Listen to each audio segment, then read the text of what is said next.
Hello friends, welcome है आप सभी का आपके इस कृष्णा आर्ट्स एजुकेशन चैनल में, जो केवल और केवल बोर्ड एग्ज़ाम की तैयारी करवाने के लिए बनी है।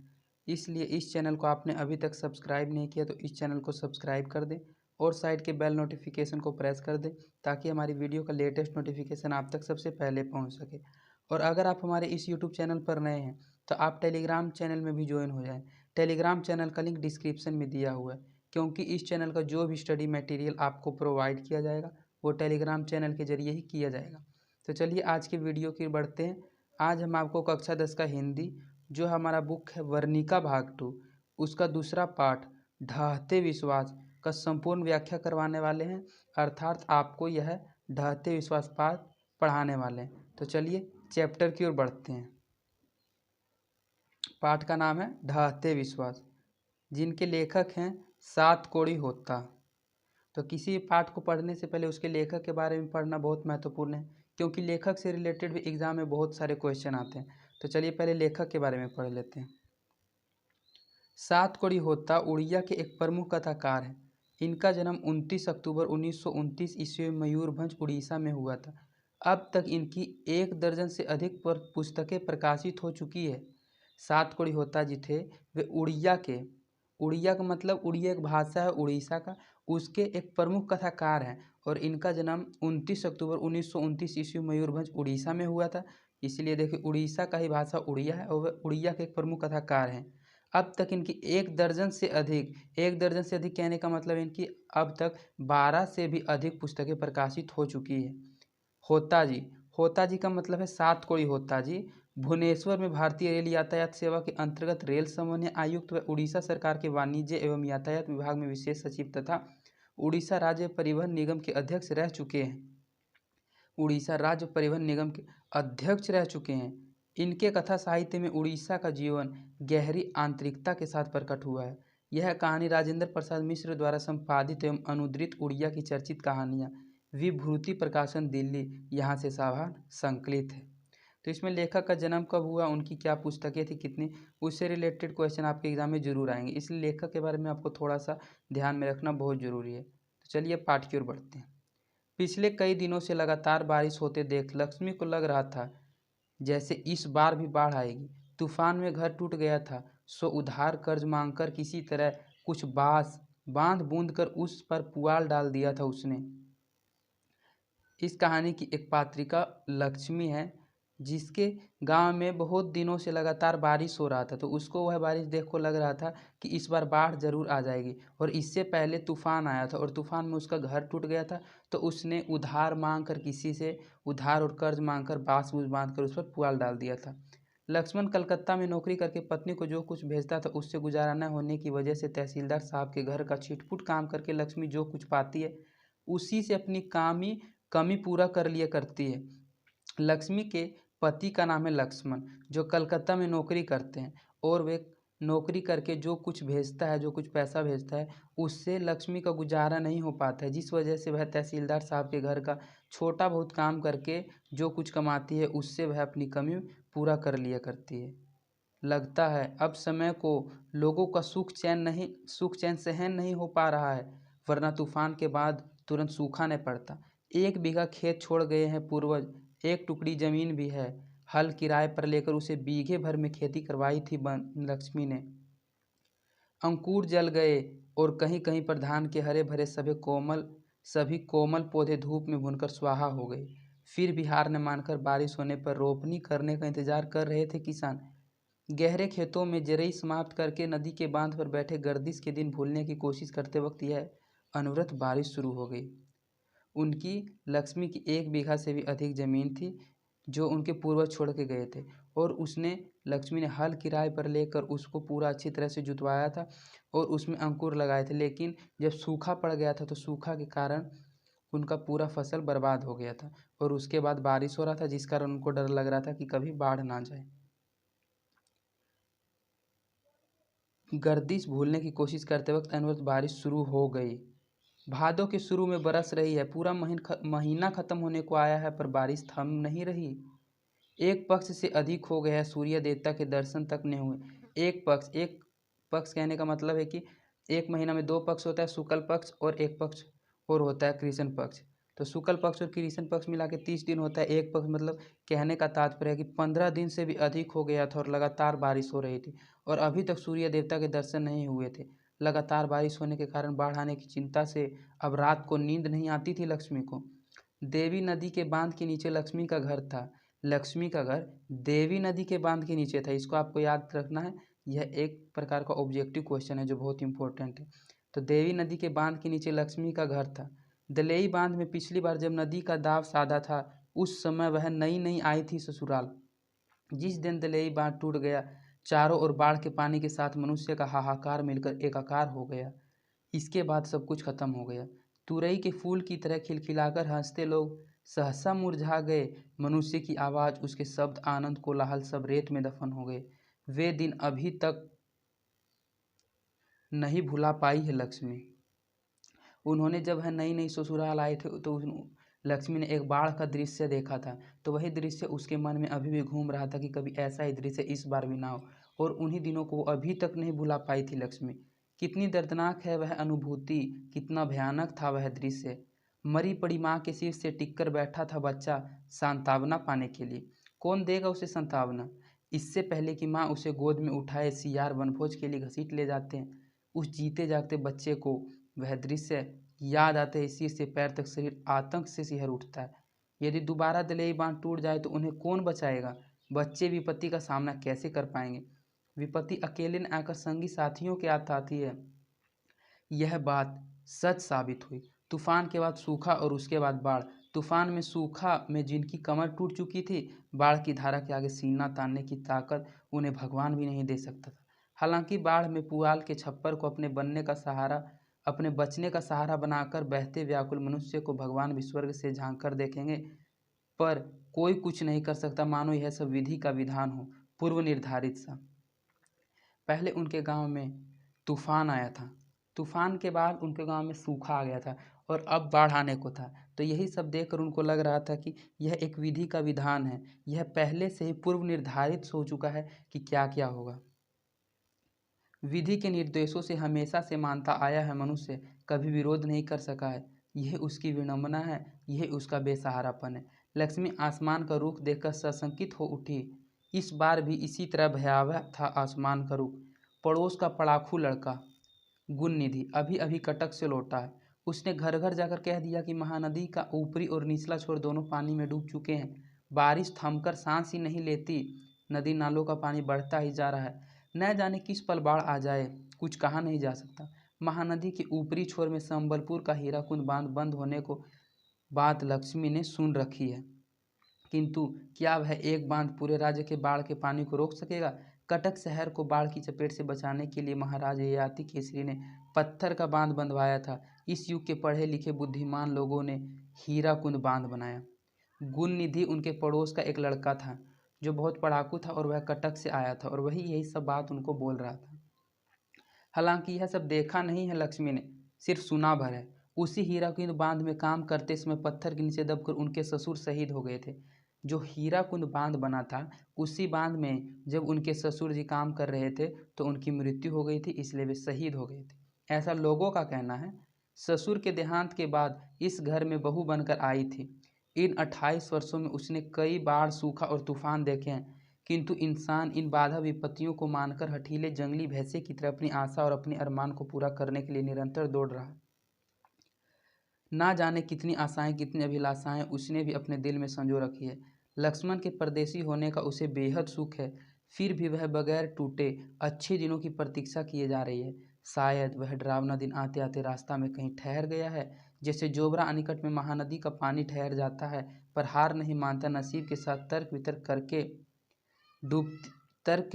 करके निकल पड़ता है कूच करने को। दलेई बांध पर खड़ी होकर महानदी के दोनों किनारों को डूबते हुए देखकर मन ही मन कहती है, किनारा लांघे बगैर चली जा, हमारी हंसी खुशी की दुनिया को और रेतीला मत बना। लक्ष्मी दलेई बांध पर खड़ी होकर महानदी के दोनों किनारों को डूबते हुए देखकर मन ही मन कहती है कि किनारा लांघे बगैर चली जा, किनारा नहीं लांघ, बाढ़ नहीं है, और हमारी जो हंसी खुशी है उसको रेतीला मत बना के जा। गांव के लड़कों को इकट्ठा करके गुणनिधि ने स्वेच्छासेवक दल का गठन किया है। जो गुण निधि था, जो पढ़ाकू लड़का उनके पड़ोस का था, जो कटक से आया था, उन्होंने एक स्वेच्छासेवक दल का गठन किया है। लड़कों का साथ देने के लिए बूढ़े भी कमर कसकर निकल पड़े हैं। यह तो किसी एक का काम नहीं है, पूरे गांव में फैल गई है यह बात, बाढ़ आ रही है। हीराकुंड से पानी छोड़ दिया गया है बांध टूटने की आशंका से। लोगों की सहन शक्ति एवं मन के दम्भ को परखने के लिए नदी को वक्ष में व्यापक करते हुए बारिश का पानी बढ़ता ही जा रहा है। बारी बारी से गांव के लड़के दलई बांध की निगरानी कर रहे हैं, बूढ़े उपदेश दे रहे हैं। कमजोर स्थानों पर मिट्टी डाली जा रही है, पत्थर ढोए जा रहे हैं।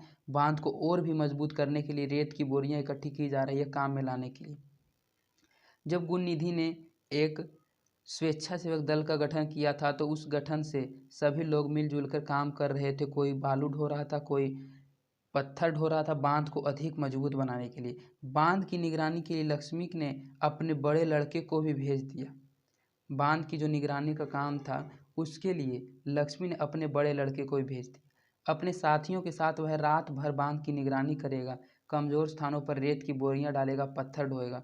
लड़का बाप की तरह कर्मठ है, गठा हुआ शरीर, काम पड़ने पर झपट पड़ता है शेर की तरह। घर पर 2 लड़कियां और साल भर के लड़के को लेकर अकेली है लक्ष्मी। उससे नींद नहीं आती। नदी की आवाज़ और बारिश की रिमझिमाहट को कान डेर कर सुनती है वह। नदी किनारे गुण निधि से उसने पूछा था, हिम्मत बंध रही है क्या छोटे, सकोगे? गुण निधि ने हंसते हुए कहा, क्यों नहीं सकेंगे मौसी, निठल्ले लोगों के लिए जगह भी तो नहीं है दुनिया में।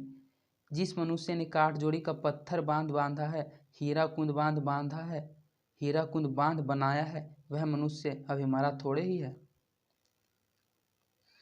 गुण निधि जब अपने गांव की तरफ आता है तो लक्ष्मी उससे पूछती है कि क्या छोटे, अभी तक पुल तुम बना सकोगे ना? तो वही बात वह कहते हुए कहता है कि जिसने हीराकुंड बांध बनाया है, जिसने अलग अलग प्रकार के बांध बनाए, वह अभी तक मरा थोड़ी है, तो हमसे कैसे नहीं होगा। उसके चेहरे की चमक देखकर लक्ष्मी को कुछ तसल्ली हुई कि यह कुछ कर सकता है। कुछ भी कहो, पढ़ लिख कर नालायक नहीं निकला। पैंट शर्ट उतार कर कांच लगाकर अन्य 25 लोगों के साथ कमर कसकर जुटा हुआ है। बड़ा लड़का अच्युत भी पल भर को नहीं बैठता। रेत की एक बोरी डालने के बाद दूसरी बोरी डालने दौड़ पड़ता है। खतरे से जूझने के लिए सभी लोग इकट्ठे हुए हैं। अच्युत, लक्ष्मी का जो बड़ा लड़का था उसका नाम अच्युत था। अच्युत, इसको भी आपको ध्यान रखना है, ये एक प्रकार का ऑब्जेक्टिव क्वेश्चन आ सकता है। सरपंच ने गुण निधि से कहा, घर घर खबर पहुंचा दो, सबों को सतर्क कर दो, बाढ़ का पानी बढ़ता ही जा रहा है, कल शाम तक यहाँ पहुंच जाएगा। दूसरे दिन सुबह एरसमा बाली कूदा।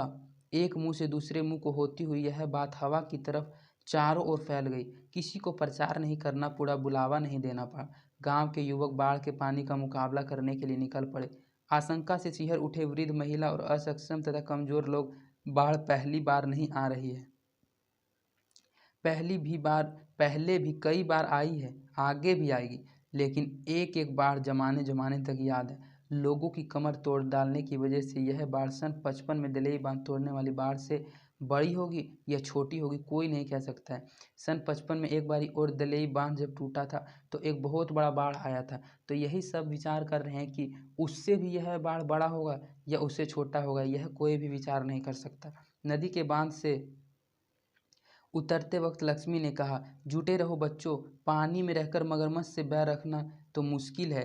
बाढ़ अपने रास्ते जाए, तुम अपने रास्ते में काम में जुटे रहो। लक्ष्मण का मिट्टी की दीवार और पुआल के छप्पर से बना घर दलेई बांध से कुछ ही दूरी पर है। घर के चबूतरे पर बैठने से बांध दिखता है, छप्पर पर बैठने से नदी का पानी दिखता है। इस गांव के इतिहास के साथ नदी का इतिहास लिखा है। दलेई बांध की मिट्टी में कई लोगों का परिश्रम, पसीना और खून मिला है। नदी की बाढ़ का विकराल रूप देखने के बावजूद मनुष्य वहां से खिसका नहीं है। नदी के किनारे ही घर बनाया है उसने। इस तरह नगर और जनपद बनते गए, सभ्यता का विकास होता गया नदी के किनारे। मनुष्य के सुख दुख का गीत गाती हुई वह नदी बह रही है। उसका पानी पीकर, उसी पानी से खेत सींच अनाज उत्पन्न करके वह भी जी रहा है। नदी की उपजाऊ मिट्टी ने जमीन को उर्वर बनाया है। जाल डालकर थोड़ी बहुत मछली पकड़कर सुख चैन से खाना खाते हैं लोग। वही नदी की पानी है, उसके ही अगल बगल सभी ने घर बना रखा है। लक्ष्मी का घर दलेई बांध के थोड़ा सा पीछे है। और जब वह अपने घर के छप्पर पर चढ़ता है तो उसको नदी का पानी दिखता है और चबूतरे पर से उसकी नदी का बांध दिखाई देता है। और उसी पानी से सभी अनाज उत्पन्न करके खा पी रहे हैं और जाल डालकर मछली पकड़ कर खाते हैं।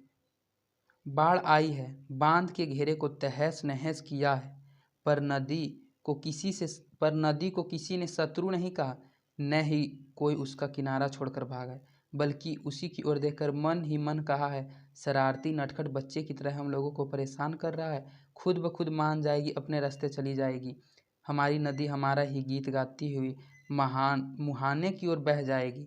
नाव को पतवार से खेते हुए मांझी भंस गीत संगीत गाएगा। लक्ष्मी के दिल में बेशुमार आशंकाएं उठती है। बीच बीच में उसका सीना तड़क उठता है। मन में अच्छे बुरे ख्याल आते हैं, कहीं विपत्ति वाकई न आए। ऐसा सोचकर सतर्क होते हुए उसने एक बोरे में थोड़ा सा चिवड़ा, 2 कांसे के बर्तन अंगोछे भरकर रख लिया। सन 55 वाली घटना उसे आज तक याद है। दलई बांध का जो बाढ़ आया था उसको अभी तक याद है। उस समय सास ससुर और पति के साथ ऊंचे स्थान पर चढ़ गई थी वह। तब भी एक भी बोरे में थोड़ा सा चिवड़ा, कुछ कपड़े और 2-4 बर्तन रख लिए थे उन्होंने। मन रहकर चौंक उठता था। लक्ष्मण होता तो कुछ सहारा होता। वह कहती है कि लक्ष्मण अगर होता उसका पति तो उसको थोड़ा और कुछ सहारा मिलता, साहस बनता। क्या बच्चों को लेकर वह इतने बड़े संकट का मुकाबला कर सकेगी? बड़ा लड़का अच्युत सारी रात नदी के बांध पर रहेगा, कहीं बाढ़ का पानी बांध न तोड़ दे, इसलिए रत जगा होगा, मतलब रात भर जगा हुआ रहेगा। बांध के किनारे किनारे रत जगह की व्यवस्था की गई है। रात को मूसलाधार बारिश हो रही थी, फिर भी लड़कों ने अपना मोर्चा नहीं छोड़ा, वहीं डटे रहे। ठिठुरन भरी हवा से रह रहकर सिहर उठता था उनका शरीर, फिर भी जिद्दी से काम में जुटे हुए थे सभी। अपनी दिक्कत खुद दूर करने के लिए वह अपनी हार मानने के लिए तैयार नहीं। लक्ष्मी अपनी दोनों लड़कियों और अपने छोटे बेटे को सुलाकर गुहाल में गई। बाद में समय मिले न मिले इसलिए उसने गाय और बछड़े को गले से पगहा खोल दिया। उसने गाय और बछड़े से पगहा खोल दिया और उसने अपना सब बर्तन वगैरह, कपड़ा वगैरह भी रख लिया था कि अगर बारिश हो जाए, अगर बाढ़ आ जाए तो किसी को कोई हानि न हो। दोनों बकरियों को भी कमरे में खुला छोड़ दिया। घर की सारी चीज़ें एक कमरे में इकट्ठे करके ताला लगा दिया।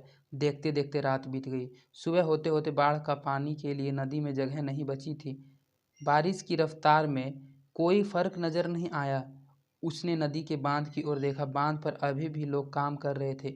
गुण निधि, अच्युत, शंकर, मकरा, चंद्रा सभी हो करके आसपास के लोगों को सतर्क कर रहे थे। दिन के उजाले में सिर्फ पृथ्वी की गर्मी ही नहीं बढ़ती, आदमी भी चुस्त हो जाता है और तेजी से काम करने लगता है।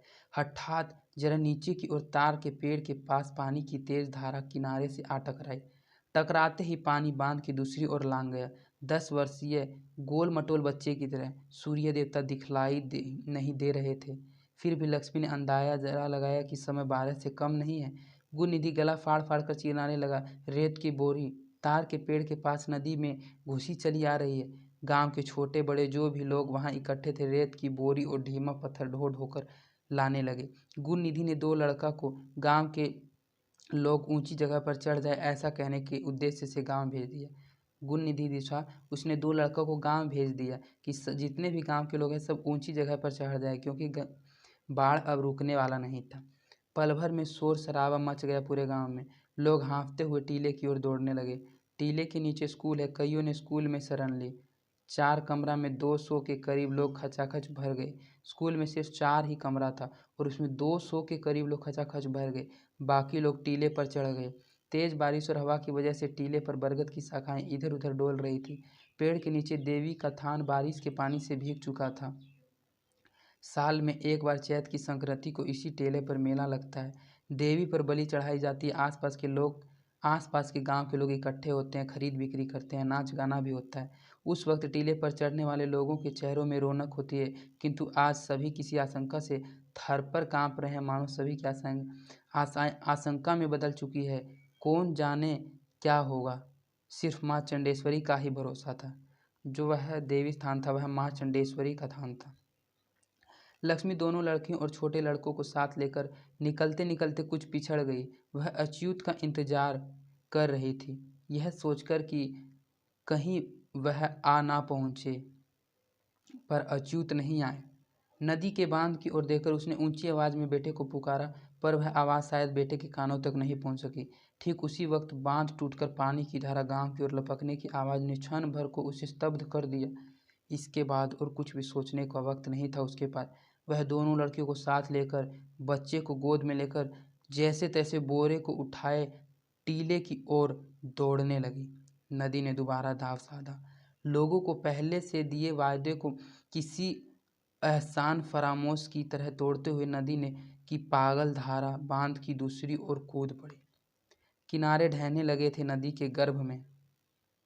पल झपकते ही ताड़ के पेड़ का नामो निशान मिट गया। पीछे मुड़कर देखने का वक्त न रहने पर भी थोड़ा दूर दौड़ने के बाद लक्ष्मी पीछे घूमकर देखने लगी, मानो अच्युत की आवाज़ कहीं दूर से उसके कानों में सुनाई दे रही हो, माँ। जब वह उसने पीछे मुड़कर देखा तो उसको अच्युत की आवाज़ सुनाई दी, किंतु अच्युत नहीं दिखा। काश यह नदी भी माँ कहकर आगे न बढ़ते हुए उसकी तरफ खड़ी हो जाती कुछ देर। काश आते आते कुछ देर ही कर देती। लेकिन बांध टूटे नदी की धारा से पहले परिचित है लक्ष्मी। बांध टूटे जो नदी की धारा होती है उससे पहले भी परिचित है लक्ष्मी। घर के समान ऊंची धारा चली आती है नदी की ओर से। दौड़ते वक्त जब उसे ठोकर लगी उसके हाथों से बोरा छूट गया। लड़कियों को आगे जाने को कहकर जैसे वह खुद चलने को हुई, पानी उसके घुटनों तक आ गया। लड़कियां स्कूल तक पहुंची ही होगी कि कमर तक पानी में आगे की ओर झुकते हुए चलने लगे लक्ष्मी। शिव मंदिर के पास वाले बरगद के नीचे पहुंचते ही उसके गले तक पानी आ गया। तेज धारा भी बहने लगी थी। पैर जमीन में टिक नहीं रहे थे। खूब घबराकर उसने एक हाथ से बच्चे को ऊपर उठा लिया और दूसरी हाथ से बरगद की जटा को जोर से पकड़ लिया। उसके बाद वह कब और किस तरह जटा के सहारे पेड़ पर चढ़ गई वह खुद भी नहीं बता सकती, किंतु देखते ही देखते पेड़ का तना भी डूब गया और बाढ़ का पानी शाखाओं को चूमने लगा। न जाने किस जमाने का बरगद बाढ़ के पानी की रफ्तार से थरथराने लगा था। लक्ष्मी ने आधा साड़ी खोलकर अपनी कमर को पेड़ की डाल से लपेट लिया। चारों ओर असहाय लोगों का आंतरांत सुनाई दे रहा था। घर, खेत, खलिहान, बाग बगीचों को मिट्टी में मिलाकर परिहास करते हुए आगे बढ़ती जा रही थी नदी की धारा। लक्ष्मी कब बेहोश हो गई वह जान ही नहीं पाई। दिन भर और रात भर सू सू करके बह रहा था नदी का पानी। दिलेई बांध टूटने पर जिस तरह हर बार किसी अबोध अनाथ बच्चा के रोने की आवाज़ आती है, इस बार भी ठीक उसी तरह सुनाई दी। ऊंची छलांगे भर भर कर तेज गर्जन करते हुए बाढ़ का पानी आगे ही बढ़ता जा रहा था। पीछे खिसकते जा रहे थे मनुष्य और पशु, जीव जगत के कितने ही प्राणी, स्थावर और जंगम। ऐसी बाढ़ कभी कहीं नहीं आई। बूढ़ों ने कहा, नदी कई बार किनारा लांघ चुकी है, लेकिन इस बार की बाढ़ का मिजाज कुछ अलग है, कोई मुकाबला नहीं इसका। पूरा दिन खत्म होने के बाद पुनः सुबह होने तक बाढ़ का पानी एरसमा पहुंच चुका था। चारों ओर पानी से भरा था, सिर्फ पानी ही पानी, मानो एक ओर महोदधि हो। टीले पर चढ़े हुए लोग व्याकुल होकर अपने अपने लोगों को ढूंढ रहे थे। जितने भी लोग टीले पर चढ़े हुए थे सभी अपने अपने लोगों को ढूंढने लगे। जो लोग ऊपर नहीं चढ़ पाए, क्या वे अभी तक जिंदा रहे होंगे? बाप बेटे को ढूंढ रहा था, पत्नी पति को, माँ बेटी को, भाई बहन को, किंतु इतनी सी जगह पर दो गांवों के लोग इस कदर से एक दूसरे से सटे खड़े थे कि सरसों तक डालने की जगह नहीं थी। पहला दूसरे को कुछ बोलने से पहले ही इतना ज़्यादा भीड़ था, इतना सब सट सट के बैठे हुए थे कि उसमें सरसों डालने की जगह नहीं थी। पहला दूसरे को कुछ बोलने से पहले ही दूसरा बोल उठता था, भैया जरा देखना, मेरा छोटा लड़का केशव उस ओर है क्या? एक कदम चलने तक की कोई गुंजाइश नहीं थी, फिर भी तलाश जारी थी मन और हृदय में। टीले के नीचे स्थित स्कूल पानी में डूब चुका था। स्कूल की छत पर जिन्होंने आश्रय लिया था उनके घुटनों तक पानी था। जो स्कूल के छत पर थे उनके भी घुटनों तक पानी आ गया था। सौभाग्य से उस जगह बहाव तेज नहीं था, वरना सब के सब तिनकों की तरह बह जाते नदी की धारा में। जो लोग कमरों में थे वे क्या कर रहे होंगे यह जानने का कोई उपाय नहीं था। संभवतः वे लोग टीले पर चढ़कर आए होंगे या फिर एक दूसरे का हाथ पकड़कर दूसरे धाम को चले गए होंगे।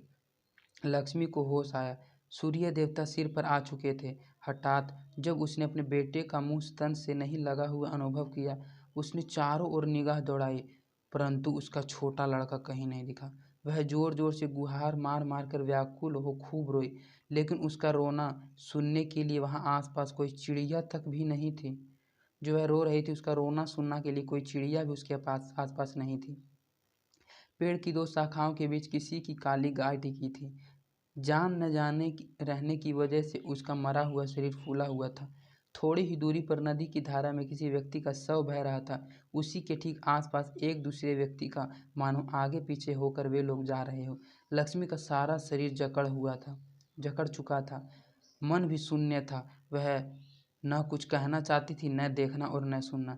दलेही बांध उसकी नज़रों से ओझल हो रहा था। सिर्फ बाढ़ के पानी की धारा आगे की ओर बढ़ती चली जा रही थी। उसी धारा की आवाज़ के साथ लोगों के रोने की आवाज़ भी बह रही थी। अब लोगों को किसी पर भरोसा नहीं रह गया है। देवी देवताओं पर से विश्वास उठने लगा है। मानो सृष्टि की शुरुआत में लोगों को दिए हुए वायदे खोखली आवाज़ों में तब्दील हो गई हो। बार बार किसी पर विश्वास करके इंसान ठगा जा चुका है। उनके साथ विश्वासघात हुआ है। लक्ष्मी के पिछले वाली शाखाओं के जोड़ न जाने पर क्या आकर फंस गया है। शरीर में थोड़ी भी ताकत नहीं बची है, मन में शक्ति नहीं। लाश की तरह एक जगह टिकी हुई है लक्ष्मी। अब सूर्य दिखलाई नहीं देता। बाद बादल काले काले होकर फिर घिर आए। लक्ष्मी को याददाश्त को कुछ ऊर्जा मिली। उसने अपनी पिछली वाली शाखाओं की जोड़ में फंसी चीज को देखने के लिए पीछे की ओर देखा। उसके हाथों में ताकत नहीं रह गई थी। पानी की धारा में न बहकर पेड़ की शाखा पर शाखा की जोड़ में हैरत अंगेज रूप से फंसे बच्चे को लक्ष्मी उठा लाई। पेड़ की शाखा के जोड़ में एक बच्चा फंसा हुआ था। उसी बच्चे को लक्ष्मी उठा लाई। बच्चे की दोनों आंखें मूंदी थी। उसका आंख दोनों बंद था। सारा शरीर फूल गया था, सीने में धड़कन नहीं था। सारा शरीर फूल गया था, सीने में धड़कन नहीं था।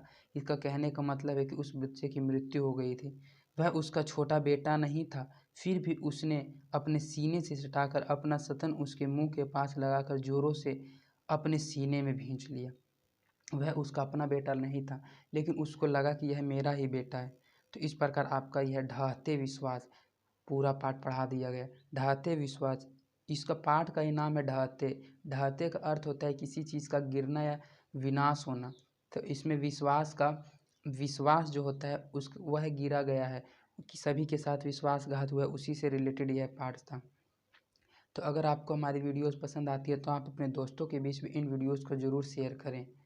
और अगर आपको किसी भी सब्जेक्ट में किसी भी प्रकार की कोई परेशानी होती है तो आप प्लेलिस्ट में जाकर किसी भी चैप्टर की कोई भी वीडियो देख सकते हैं। तो आज के लिए इतना ही। धन्यवाद।